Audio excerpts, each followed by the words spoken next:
नमस्कार साथियों, जय हिंद। मेरा नाम है प्रीतेश जोशी और आप सभी का स्वागत है राजस्थान एग्जाम बाय मिशन ज्ञान के इस चैनल पर। तो कैसे आप लोग? आशा करता हूं ठीक होंगे, बढ़िया आपकी तैयारी चल रही होगी। आप सभी को पता है कि साहब भारतीय चुनाव आयोग ने पूरी तरीके से चुनावों की तारीख जारी कर दी गई और इसके अंदर बड़े राज्य जैसे कि मध्य प्रदेश, छत्तीसगढ़, साथ साथ में हमें देखने को मिलता है कि तेलंगाना, मिजोरम और राजस्थान की तारीखों का ऐलान कर दिया गया। अब अगर मैं राजस्थान के संदर्भ में बात करता हूं तो हमें यहां पर देखने को मिलेगा कि 30 अक्टूबर को पूरी तरीके से गजट नोटिफिकेशन आएगा, अधिसूचना आएगी। साथ साथ में 23 नवंबर को मतदान किए जाएंगे और 3 दिसंबर को चुनावी रिजल्ट आ जाएंगे इसके साथ राजस्थान के अंदर किस पार्टी की सरकार बन रही है। लेकिन जैसे ही ये पूरी तरीके से तारीखें जो है वो तय की जाती है, वैसे ही लग जाती है आचार संहिता। आचार संहिता बोले तो मॉडल कोड ऑफ कंडक्ट।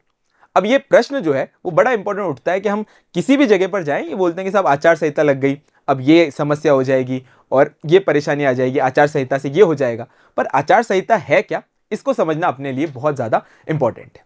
स्वतंत्र और निष्पक्ष तरीके से चुनाव करवाने के लिए भारतीय निर्वाचन आयोग ने पूरी तरीके से कुछ नियम बनाए हैं और इन नियमों को कहा जाता है आचार संहिता, यानी मॉडल कोड ऑफ कंडक्ट।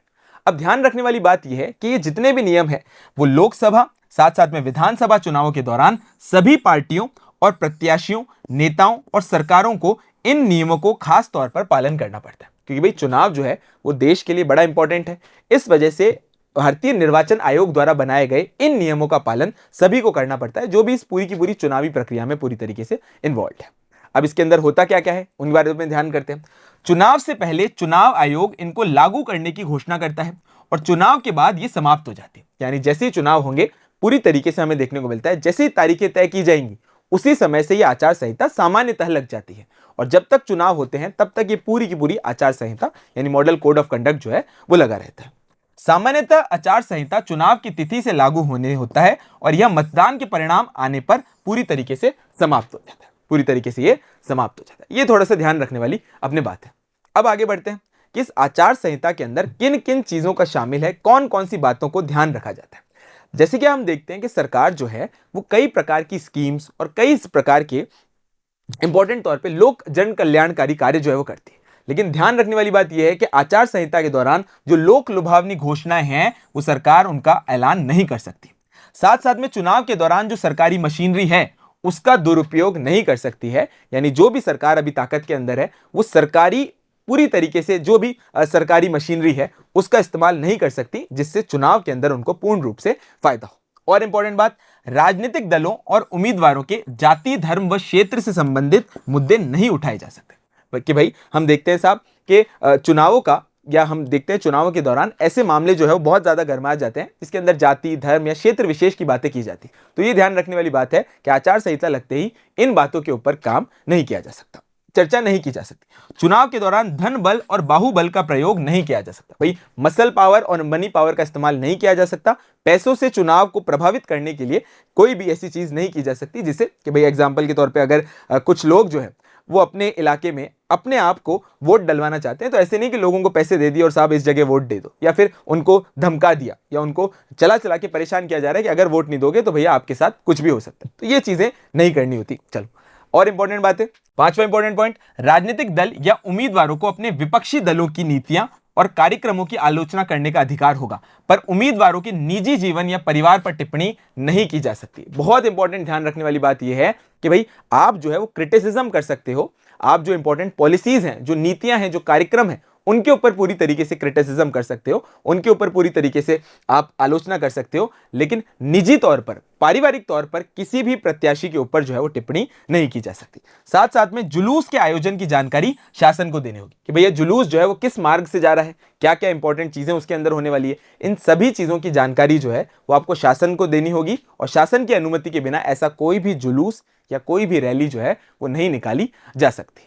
अब यहां पर हम थोड़ी सी चर्चा करेंगे कि राजस्थान के ऊपर आचार संहिता का क्या क्या प्रभाव पड़ेगा, क्या क्या चीजें हमें देखने को मिलेगी। पहली बात, जो नए जिलों की घोषणा हो चुकी है, यानी जो नए जिलों का नोटिफिकेशन जिनका नहीं हुआ है, अब नई सरकार इसके ऊपर फैसला करेगी। यह बात ध्यान रखने की बात है। नई सरकार योजनाएं और कार्यक्रमों की घोषणा नहीं हो सकेंगी।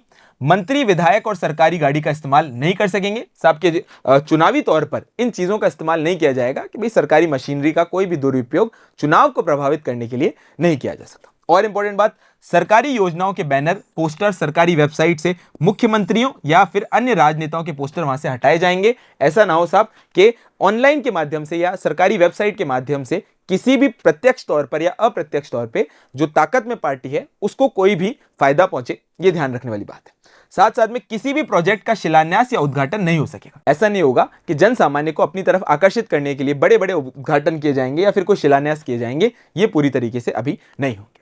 पर हमें देखने को मिलता है किन चीजों के ऊपर असर नहीं पड़ेगा, तो वो कौन कौन सी हैं?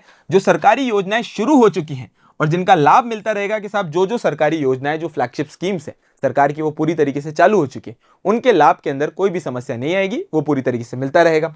सरकार कोई भी तबादला नहीं कर पाएगी, लेकिन चुनाव आयोग अफसरों का ट्रांसफर कर पाएगा। ये ध्यान रखने वाली बात है कि सरकार तो अपने स्तर पर कोई भी तबादला नहीं कर सकती, पर चुनाव आयोग जो है वो किन्हीं भी अधिकारियों का तबादला कर सकेगा। सीएम मंत्री रूटीन काम ही कर सकेंगे, जो सामान्य सरकारी काम है वो पूरी तरीके से सीएम और मंत्री कर सकेंगे। सरकारी दफ्तर में जनता से जुड़े सामान्य काम पहले जैसे ही चलते रहेंगे और इमरजेंसी हालत में चुनाव आयोग की मंजूरी से बड़े फैसले ले सकेंगे। अगर कोई सरकारी बहुत बड़ा फैसला लेना है और इमरजेंसी के हालात हैं, तो इस स्थिति के अंदर बड़े फैसले यहां पर लिए जा सकते हैं। तो भैया आचार संहिता ये होता है कि भाई बढ़िया चुनाव हो जाए और किसी भी पार्टी को कोई फायदा ना पहुंचे और निष्पक्ष चुनाव हो, स्वच्छ चुनाव हो, इसी चीज के लिए पूरी की पूरी आचार संहिता होती है। तो आशा करता हूं आपको ये सेशन अच्छा लगा होगा। मिशन ज्ञान के परिवार के साथ बने रहें। बहुत बहुत धन्यवाद। जय हिंद, जय भारत और जय राजस्थान। Thank you.